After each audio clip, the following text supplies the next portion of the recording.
রাধে রাধে। কেমন আছো আমার সকল বন্ধু? আশা করছি সকলে খুব ভালো আছে। এটা আমার বান্ধবীর বিয়ের ভিডিও, তোমরা নিশ্চয়ই বুঝতেই পারছো। অনেক দিন আগে ফটো আমি ছেড়ে দিয়েছিলাম ফেসবুকে, কিন্তু ভিডিওগুলো ছাড়া হয়নি এডিট করার জন্য। তো ফাইনালি আজ এডিট করেছি। তো আমি একটা কথা বলতে চাই, সত্যি বলো বন্ধুরা, মেয়েদের জীবনটা কত কঠিন। তারা এক ঘরে ছোট থেকে কত বড় হয়, সবার ভালোবাসা, বাবার ভালোবাসা, মা বাবা ভাই বোনের ভালোবাসা পেয়ে সব কিছুকে বঞ্চিত করে তাকে সব কিছু ফেলে রেখে যেতে হয় সেই শ্বশুর বাড়িতে। সেই শ্বশুর বাড়ি যদি সত্যি খুব ভালো হয় তবে সেই মেয়েটা সুখী হয়। আর যদি তবু আমার বান্ধবী ভালোবাসা করেই বিয়ে হচ্ছে, তবুও দেখো আমার বান্ধবীর চোখে জল, সে তো নাও কাঁদতে পারত, কিন্তু মায়ের ভালোবাসা, ছোট থেকে পরিবার সকলের ভালোবাসাকে বঞ্চিত করে আজ তাকে যেতে হচ্ছে স্বামীর হাত ধরে স্বামীর ঘরে। সেখানে সমস্ত কিছু যে ভালো হবে তাও তো নাও হতে পারে, কিন্তু তাকে সেখানেই মানিয়ে গুছিয়ে নিতে হবে। এটাই হচ্ছে বিধির লেখন। তাই আমার একটাই কথা বলার, যে মেয়েদের জীবনটা সত্যি খুবই কঠিন।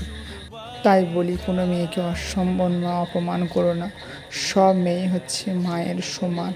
তুমি একটা মেয়েকে অপমান করা মানে তোমার সেই মাকেই অপমান করা, কারণ একটা মায়ের থেকেই একটা সন্তানের জন্ম হয়।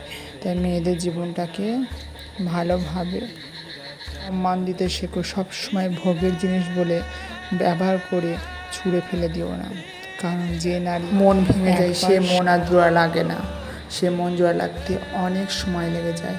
আর যে নারী একবার সংসার ত্যাগ করে দেয় সেই সংসার ভেঙে চুরে চুরমার হয়ে যায়। আমি এটাই বলতে চাইছি, যে নারী সংসার করতেও জানে সে নারী সংসার ভাঙতেও জানে। তাই নারীদের সম্মান করো। সামনে দুর্গা পুজো, তো সবাই সব নারীদের বন্ধুদের সম্মান করো। আর সবাইকে ভালো রেখো, ভালো থেকো, সুস্থ থেকো।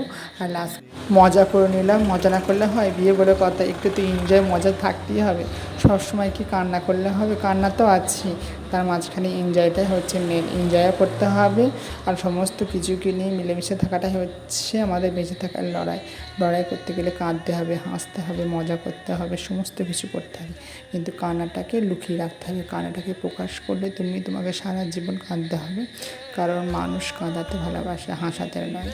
হাসাতে হলে নিজেকে হাসতে হবে, নিজেকে বাঁচতে হবে।